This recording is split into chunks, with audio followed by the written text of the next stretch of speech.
Bonjour chers élèves de seconde, aujourd'hui nous voyons la méthode pour transformer un texte en légende et en carte. Dans cet exercice, on vous donne un texte et c'est à vous de le transformer en légende organisée, hiérarchisée et fidèle au texte.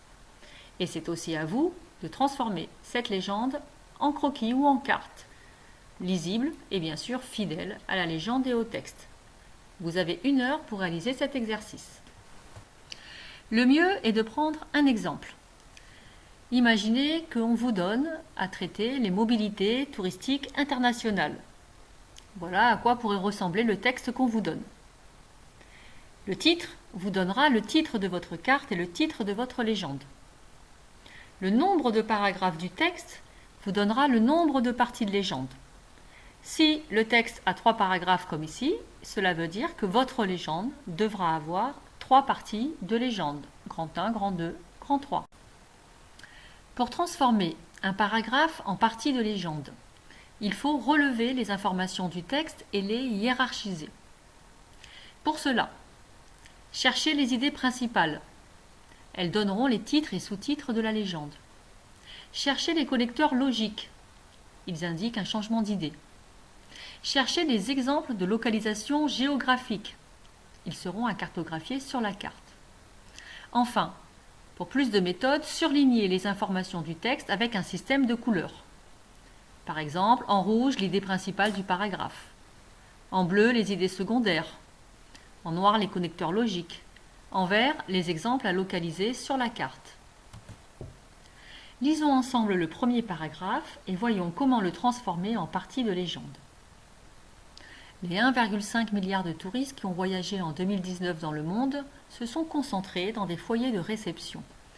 Ces foyers sont des zones attractives touristiquement car elles offrent un patrimoine architectural, culturel, historique, naturel, mais aussi des équipements d'accueil touristique, hôtels, campings, etc. Arrêtons-nous là. L'idée principale est souvent annoncée en début de paragraphe, sachez-le. Ici, l'idée principale est les foyers de réception. Il s'agit de voir, en fait, où vont les touristes. Reprenons notre lecture. Premièrement, un connecteur logique. À souligner. À l'échelle internationale, on constate que les principales régions d'accueil touristique se trouvent dans 3 foyers. L'Europe de l'Ouest, qui accueille plus de 50% des touristes du monde, l'Asie du Sud-Est, qui en accueille 24%, et l'Amérique du Nord, qui en accueille 16%. Stoppons là notre lecture. Vous voyez qu'ici, il y a une idée qui est de localiser les principales régions d'accueil. Donc cela va nous donner un élément de légende. Vous voyez aussi qu'il y a des exemples de localisation géographique. Europe de l'Ouest, Asie du Sud-Est, Amérique du Nord. Donc cela ne va pas apparaître dans la légende, mais ces localisations seront à indiquer sur la carte. Continuons notre lecture. Deuxièmement, deuxième idée. À une échelle plus fine des pays, il faut savoir que les 10 principaux pays d'accueil du tourisme sont les suivants. États-Unis, Mexique, France, Espagne, Italie, Allemagne, Turquie, Royaume-Uni, Thaïlande et Chine. Arrêtons notre lecture là. Il s'agit donc ici d'un deuxième élément de légende. On va pouvoir cartographier les 10 principaux pays d'accueil. Et les 10 pays qu'on a soulignés en vert ici, ce sont des exemples de localisation que l'on pourra faire figurer sur la carte.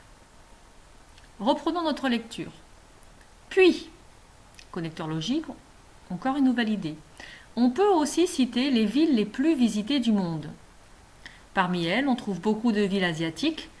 Hong Kong, Bangkok, Macao, Singapour, Dubaï, Tokyo, Séoul, la Mecque. En Europe, c'est Paris et Londres les plus visités. En Amérique, c'est New York la plus visitée. Arrêtons-nous là.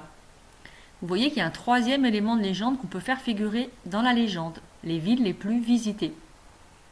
Ensuite, on a des exemples de localisation de villes qu'on fera figurer sur la carte. Enfin, terminons notre paragraphe. Enfin, des espaces maritimes sont particulièrement fréquentés par le tourisme de croisière. Mer des Caraïbes, Méditerranée, mer de Chine. On voit ici un 4e élément de légende, les espaces maritimes, et les exemples de localisation qu'on peut faire figurer sur la carte. Voilà, on a donc transformé notre premier paragraphe en première partie de légende. L'idée générale du paragraphe donne le titre de la première partie de légende. Les idées qui suivent donnent les éléments de légende. Et on a identifié les exemples de localisation géographique qu'on ne va pas faire apparaître sur la légende, mais qui apparaîtront sur la carte. Passons au deuxième paragraphe. Lisons ensemble. Mais d'où viennent les touristes? Ils viennent de plusieurs foyers d'émission, essentiellement des régions à haut niveau de développement et de revenus. En effet, partir en tourisme à l'international coûte cher. Les pays les plus pauvres ne fournissent pas beaucoup de touristes. Vous voyez qu'ici, on a une idée principale. Il s'agit de voir les foyers d'émission, c'est-à-dire d'où viennent les touristes. Poursuivons notre lecture. D'abord, les principaux foyers émetteurs. Principaux foyers émetteurs, donc, première idée, sont au nombre de 3. Un premier foyer émetteur regroupe États-Unis et Canada, un deuxième foyer regroupe les pays d'Europe de l'Ouest et un troisième regroupe Japon, Chine et Corée du Sud, pays les plus développés d'Asie du Sud-Est. À la ligne, il y a aussi, connecteur logique, des foyers émetteurs secondaires. Donc là, on a une deuxième idée, un deuxième élément de légende. Les foyers émetteurs secondaires, comme par exemple le Brésil, l'Afrique du Sud et l'Australie, qui ont un assez haut niveau de vie pour fournir des touristes. Donc voilà à quoi va ressembler notre deuxième partie de légende sur les foyers d'émission. Grand 2, les foyers d'émission, principaux foyers émetteurs et foyers émetteurs secondaires. Lisons ensemble maintenant le troisième et dernier paragraphe qui nous donnera la troisième partie de légende. Les flux touristiques internationaux sont alors aisément identifiables. Tout d'abord, les principaux flux se dessinent entre Europe et Amérique du Nord, entre Europe et Asie du Sud-Est et entre Asie du Sud-Est et Amérique du Nord. Ce sont des flux à double sens, car on constate que les régions émettrices sont aussi en partie les régions réceptrices. Alors là, vous voyez, il y a une information essentielle, flux à double sens, qu'il ne faut pas rater. Ce qui veut dire que dans notre légende, ces flux seront représentés par des flèches à double sens. Continuons la lecture. Pour finir, on peut distinguer des flux secondaires. D'Australie vers l'Asie de l'Est, vers l'Asie du Sud-Est ou l'Amérique, d'Asie du Sud-Est vers le Moyen-Orient, d'Afrique du Sud vers l'Amérique du Nord, du Brésil vers l'Amérique du Nord, des États-Unis vers l'Amérique latine, d'Europe vers l'Afrique ou l'Amérique latine, etc. Donc là, vous voyez se dessiner notre troisième partie de légende sur les flux touristiques internationaux, avec deux éléments, les principaux flux et les flux secondaires. Voilà donc comment nous avons transformé le texte en légende organisée, hiérarchisée et très fidèlement au texte. Il ne reste plus maintenant qu'à choisir les figurés de légende, choisir les couleurs, les symboles, les tailles des figurés. Rappelez-vous qu'il vaut mieux limiter les couleurs, on peut envisager de ne faire qu'une couleur par partie. Rappelez-vous qu'il faut utiliser les couleurs classiques, rouge, vert, bleu, noir. Inutile de multiplier les couleurs difficiles à voir sur une carte. Ici, les foyers de réception, on peut les faire en rouge, sauf les espaces maritimes qu'on peut peut-être faire en bleu.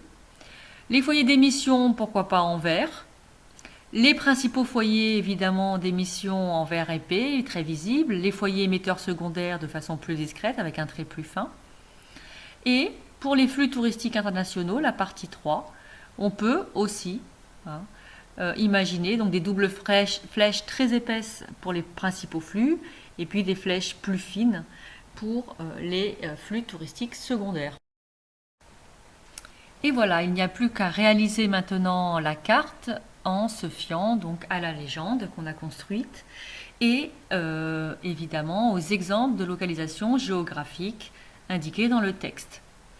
Donc ici, vous voyez, grand 1, les foyers de réception, les principales régions d'accueil, en rouge épais, Amérique du Nord, Europe, Asie du Sud-Est.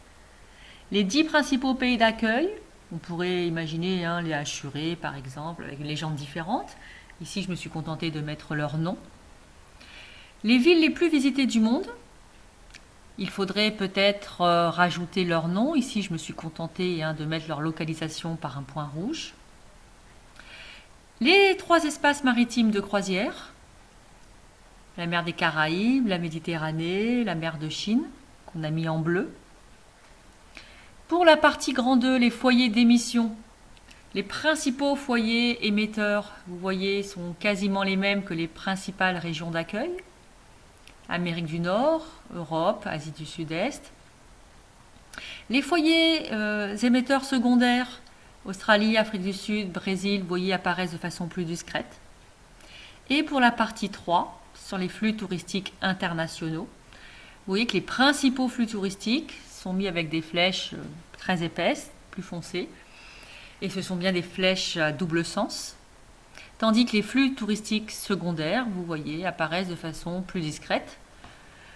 La carte n'est pas exhaustive, on pourrait rajouter des flux touristiques secondaires. La carte est toujours améliorable, on peut rajouter donc les noms de villes par exemple, ou quelques noms de pays, pourquoi pas. En tout cas, il faut que cette carte soit lisible, claire, surtout fidèle à la légende et fidèle au texte.